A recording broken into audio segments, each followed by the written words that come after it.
lady decides to sue Chris Brown, says she was assaulted.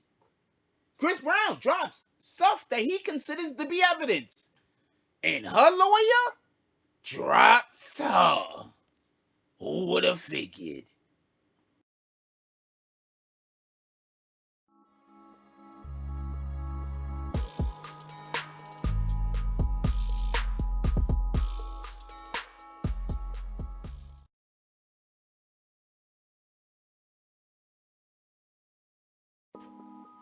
BBN Jack Frost. What's up, party people?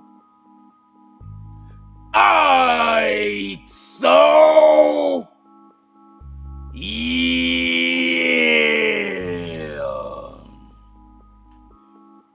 So apparently, the young lady that had been suing Chris Breezy has been dropped by her lawyer.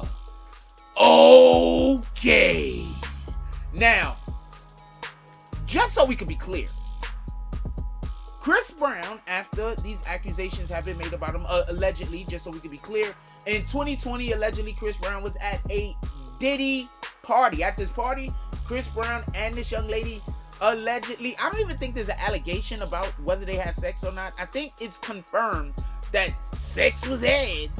So at this party, this Diddy party, Chris Breezy and this young lady, who is still yet to be identified, I think, because it's supposed, because of the nature of the crime he's being accused of, they try to hide the identity to protect the potential victim.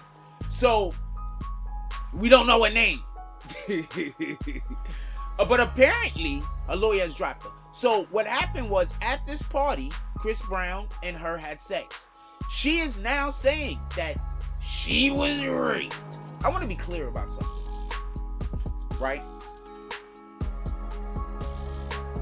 We want to always take the victim's complaint into consideration. Never is somebody going to say, yo, somebody did a thing to me, and we like, nah, it can't be. Couldn't possibly be. That's not being fair. And also, we're all human, and we have to, when we hear a victim, take what they're saying into consideration and then decide on what steps we're going to make next. Meaning that we should not always assume that a person is guilty, and also we should not always assume that a person is innocent. We don't know if the person that's making these accusations is telling the truth or not. That's my point. With that being said, Chris Brown first, as this is the just so we could be clear, this is the order I found the information out in. So first, I hear about Chris Brown dropping the DMs. Now, in these DMs, for the people that don't know what it was scintillating over here. So apparently, first, Chris Breezy and homegirl was going back and forth. They hooked up a couple of times. Apparently, she came over to the crib. They did things. Then, after that, she is then seen hitting him numerous times and he's not responding back. There's a point during the texts, I guess, he decided to ghost or whatever the case was. Also, in addition to this, I'm hearing that there was a voice message she left. I don't know if it's a conversation they actually had or she just left a voice message. And on this voice message, she's speaking to him like they are or at least have had been a couple, or not a, love interest. Now, with that being said, remember, her allegation that she's making in court is that at their first interaction, the first time she met this dude took advantage of her. Remember, that's the claim. So now, how do they have all of these interactions back and forth? How do they have all of these correspondence? How is she meeting up with him after the fact if she's saying that the first time they met, he took advantage of her sexually? Anyway, so she's been dropped by her lawyer. And I got a whole other point that I want to say real quick. When are men or women, whoever the falsely accused is, going to be allowed to because there has to be a point. First of all, these should be criminal charges. This should be a federal crime. I want to be clear on this. This should be a federal crime. I get it. The federal prosecution got enough that they're dealing with all this other stuff they got going, the PPPs, the gangs, everything else. I get it. And they regular federal business, getting people to commit crimes so they could arrest them later. All the things that they do. Shout out to those guys. This is not a real shout out. And it's kind of a real shout out because we still need police, even if some of the police is corrupt. With that being said, listen, there should be criminal charges. People who accuse individuals, and just so we can be clear, I'm in the beginning, something like this is going to create more cases, but in the long run, it's going to create less cases. Do you understand what I'm saying? See, I personally am looking at this from the perspective of back in the 40s, the 50s, and before, and kind of even now, if you want to be clear, but it was really prevalent, before the 80s even, before the 70s even, where, a white woman will say something and that would be that black man or that black boy or that black girl, that black woman would be put to death. He looked at me. He bumped into me. Anything. And he will be put to death. Do you understand? So I personally, whenever I hear somebody make false accusations like this, those are the type of memories and those are the type of feelings that resonate, that come up in me. I think about my ancestors every time I hear about somebody being falsely accused of a thing, especially a thing such as this. So this is just my opinion. If they start putting these people in jail, in the beginning, it's gonna be really an uptake of incarcerated individuals. And I'm not talking about instances where it's not conclusive. I'm talking about instances like this.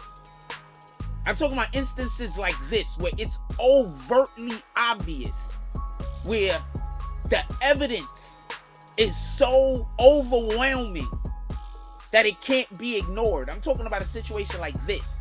I'm not talking about a situation where the falsely or allegedly falsely accused just, escaped. Didn't know him in. It was that one little break. If it wasn't for that, he would have went up the river. Now, I'm not talking about those situations because those situations could still be a wash. I'm going to keep it a stack. I'm pretty sure right now that there are a ton of men that beat rape cases and a ton of men that beat rape cases that are free, that did it. And I'm pretty sure there's just as many that didn't do it that's locked up. Just so we can be clear. So that's why I'm saying not when it's one way, not when it's a damn shit, almost a coin flip. But when it's overt like this, somebody needs to be held accountable. This is taxpayers' dollars that they're gonna want to add to the budget next year and then take away from the teachers in the schools. That's where they're gonna take it from. The kids and the teachers, right? So we got to do something about this. It's not just this in general, but I'm talking about the idea and the concept. Anyway, I digress. She's been dropped by her lawyer. I want to know if Chris Breezy is going to now decide that he might want to take some legal action. That might be the way to go. I'm just saying, it might be the way to go. You sue a couple of people for stuff like this, it'll slow other people up into wanting to play with you. You understand? Like sometimes people will play with you because they know you got a good heart. You understand what I'm saying? It don't matter how dangerous you might be. If somebody know you got a good heart, they'll fuck with you. They'll do stuff that they wouldn't do to somebody else because they know you got a good heart.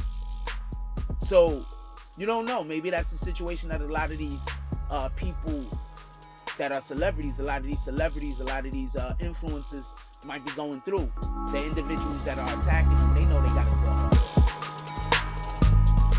Evil is as evil does. With that being said, put it down in the comment section. I want to know what you guys think about this. Do you think Chris Brown should sue her also? I want to know about that. And also, should they start putting people in jail for shit like this? Because, enough is enough. Like, comment, subscribe. Join the notification game. Hashtag Bronx Bombers. Let's get it. I love y'all. Take care of each other. Hug the kids for me. I haven't forgotten about you. And that's all I got on this one. I'm out.